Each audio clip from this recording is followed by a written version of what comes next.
lagi di channel Serba-Serbi Eras. Kali ini kita bahas terkait penarikan PTK baru.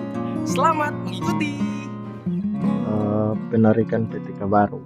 PTK baru yang mau masuk di sekolah kita bisa saja dia mutasi dari sekolah lain atau baru diinput dari Dapodik. Kita akan tarik ke Dapodik kita ya. Jadi langsung saja untuk teman-teman yang pemula yang belum paham silahkan simak video ini, yang sudah paham silahkan di skip. Oke, kita lanjut, kita masuk ke penarikan data. Tentunya kita masuk di manajemen sekolah SP Datadik.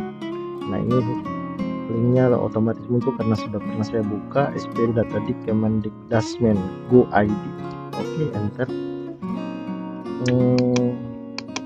Kita logout dulu. Oke, kita masuk dengan akun email dan password Dapodik operator. Masukkan kode autentikatornya.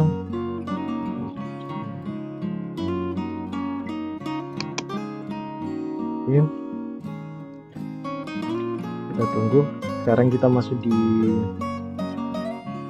aplikasi, kemudian kita ke menu PTK karena kita mau tarik guru atau tenaga kependidikan, maka kita masuk di menu ini. Oke, kita masuk dan di sini untuk jenis pencarian guru yang kita mau tarik masuk ke sekolah kita itu ada bisa menggunakan 3 data ini, NIK, menu PTK atau NIP. Nah, sekarang saya yang paling umum biasa kita gunakan NIK. Ini saya sudah simpan. Kita ketikkan di sini, kemudian kita klik cari. Nah, otomatis kalau NIK itu ada, maka akan kelihatan nama yang bersangkutan di bawah sini datanya. Oke, tinggal kita klik di ujung sini, klik tanda plus ini, icon plus. Kemudian kita PTK atas nama Ali Masrikat akan ditambahkan, daftarkan. Oke, PTK berhasil ditambahkan. Selanjutnya silakan sampaikan atau informasikan ke dinas. Jadi Bapak Ibu silakan, kalau sudah sampai di tahap ini silakan konfirmasi ke operator dinas, bisa via WA atau telepon jika bisa, dan silakan disertai dengan SK dengan ijazah terakhir dilampirkan untuk kasih ke operator dinas. Kalau bisa ke kantornya langsung ke kantor dinas dan menemui operator lebih baik. Nah, kalau di tahap itu sudah selesai, maka ketika ada informasi dari operator dinas, apa selanjutnya dari kita operator sekolah? Selanjutnya adalah kita tarik data. Tarik datanya di mana? Kita ke Dapodik yang kita sudah install di lokal di laptop kita. Nah, kita buka browser. Silahkan buka browser kesukaan Bapak Ibu, masukkan linknya atau klik logo yang ada di desktop. Saya ketik saja localhost 25774. Oke, silakan login dengan akun operator. Kita masuk, dan sekarang karena kita mau tarik data, maka kita masuk di menu validasi lokal, dan silakan kita klik setiap tab ini untuk kita validasi dulu. Oke, kalau sudah kita masuk di tarik data dan kita klik ya. Oke, silakan kita tarik data. Nah, ini dikatakan proses sinkron masih berjalan, silakan dicoba beberapa menit lagi. Silakan nanti kita tunggu sedikit lagi baru kita klik tarik data lagi. Seperti itu. Kalau seperti ini adalah gangguan karena server padat atau jaringan kurang bagus, itu perlu kita perulangan. Tapi minimal 5 menit lah baru kita coba tarik data lagi. Oke, proses tarik data ini sementara berjalan, jadi kita menunggu saja. Ini biasanya kalau normal itu 1-2 menit saja tarik data. Tapi kalau traffic di server Dapodik itu full, maka atau tinggi trafficnya, sehingga itu biasa membuat juga kita sinkron membutuhkan waktu lebih panjang, ataupun internet kita kurang stabil.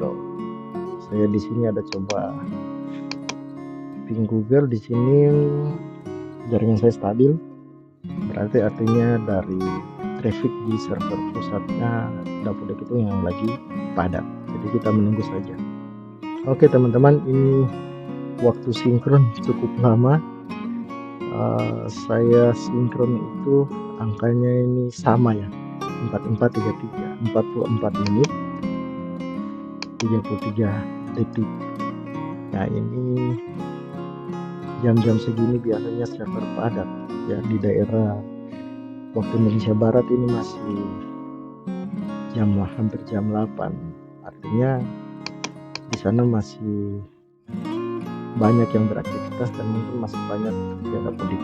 Oke teman-teman, karena kita sudah selesai tarik data, kita akan masuk di mengecek data yang kita tarik lagi tadi. Di sini ada 6 invalid, kita cek. Nah ini ada 6 invalid, ini guru yang baru ditarik. Jadi di sini ada lebih dari 1 guru. Jadi 1 guru itu ada 3 invalidnya.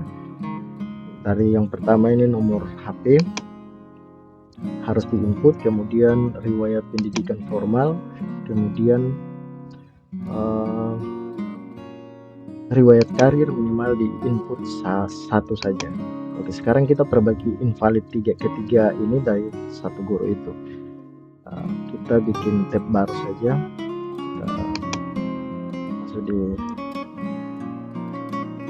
Nah kita mau update data guru bersangkutan, maka kita harus tukar pengguna. Tukar penggunanya masuk pengaturan, tukar akses pengguna. Kita cek nama gurunya siapa tadi. Oke, kalau sudah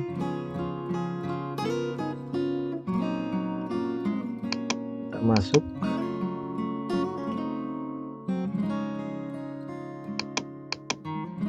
Kalau sudah, sekarang kita masuk GTK guru.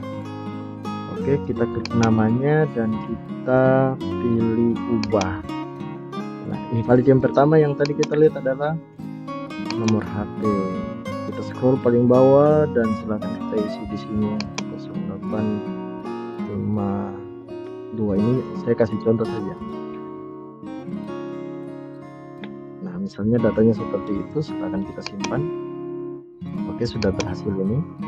Sekarang kita next di riwayat pendidikan formal. Itu invalid yang pertama sudah ya. Kita coba di sini, kan kita di sini masih 6, kita lihat. Kita lihat. Seharusnya ketika kita refresh di sini tinggal 5. Nah, benar kan? Sekarang kita lanjut di riwayat pendidikan formal. Kita tambah, klik tambah.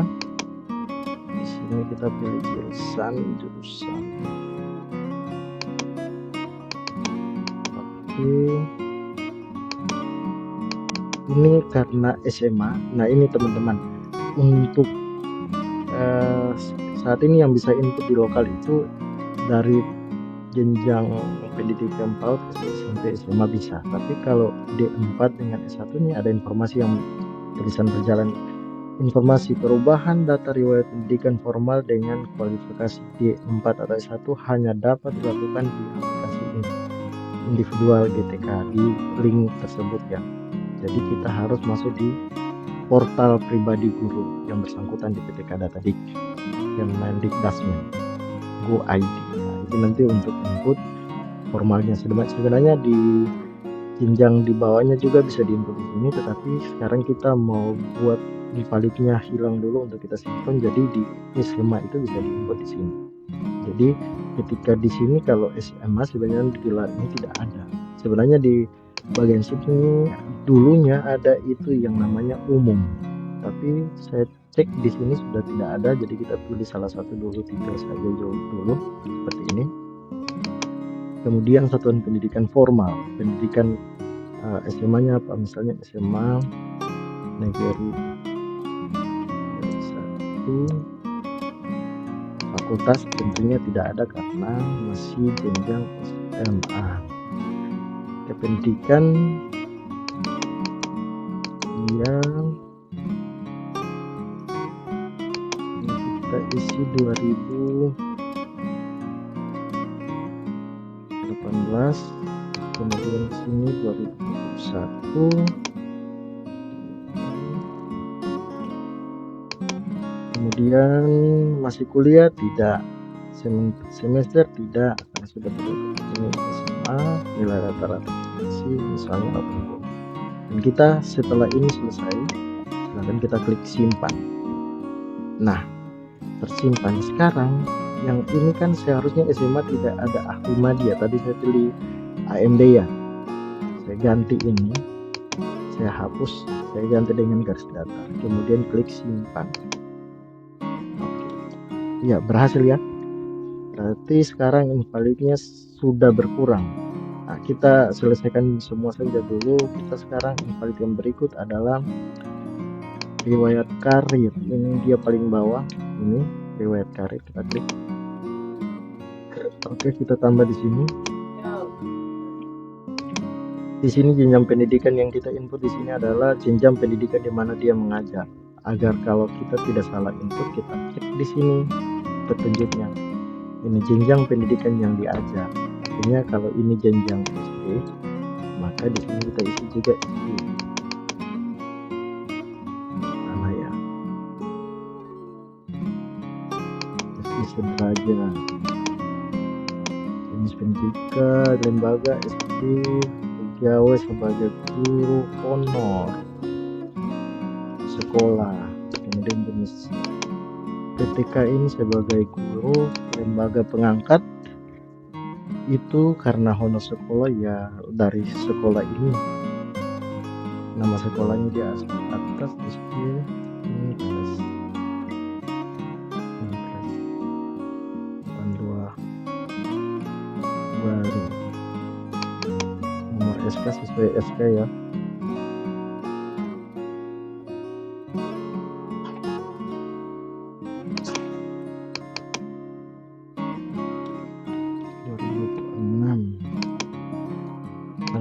Tanggal SK pengangkatan ini sesuaikan dengan SK, kemudian TMP nya TST jangan diisi karena ini kalau sudah tidak kerja lagi baru diisi. Tempat kerja ini kita copy nama sekolah yang tadi saja, tanda tangan ini oleh nama yang menandatangani SK tersebut. Jadi kita cek di sini. Ini nama, ini tanda tangan SK. Kerja itu nama pejabat yang menandatangani SK pengangkatan ketika sebagai guru pada lembaga terkait. Jadi di sini misalnya namanya Alin. Ya. Mapelnya karena guru ini walaupun dia di situ tadi kita isi SMA, tapi di sini sebenarnya S1-nya itu PGSD karena di lokal tidak bisa input S1 atau D4, maka kita isi di sini saja. Dia mengajar, mata pelajaran diajarkan itu PGSD. Oke, nanti S1-nya kita sesuaikan lagi. Kalau ini semua sudah di input, silahkan disimpan. Oke, berhasil ya. Kita cek lagi di sini. Kita reload lagi nih yang GTK, di sini masih 5, seharusnya tinggal 3 ya. Oke, jadi invalidnya selesai dia untuk guru bersangkutan. Jadi cara menyelesaikan invalidnya seperti itu, dan guru yang berikut juga penyelesaiannya sama saja. Kita tinggal baca saja masalahnya sebenarnya ada di mana, kita update sesuai itu karena di sini sudah jelas informasinya. Setelah menyelesaikan invalid ini dan silakan disinkron, maka data itu sudah selesai dan sudah terkirim di pusat, sudah aman ya. Tentunya mengisi data-data yang perlu, misalnya jam mengajar dan lain-lain. Setelah itu silakan disinkron. Kalau itu sudah, maka tugas untuk pengiriman data sudah selesai dan sudah sampai di situ. Oke, mungkin cara simpelnya seperti itu. Kalau ada cara-cara yang lebih baik silakan di-share di kolom komentar. Oke, semoga bermanfaat.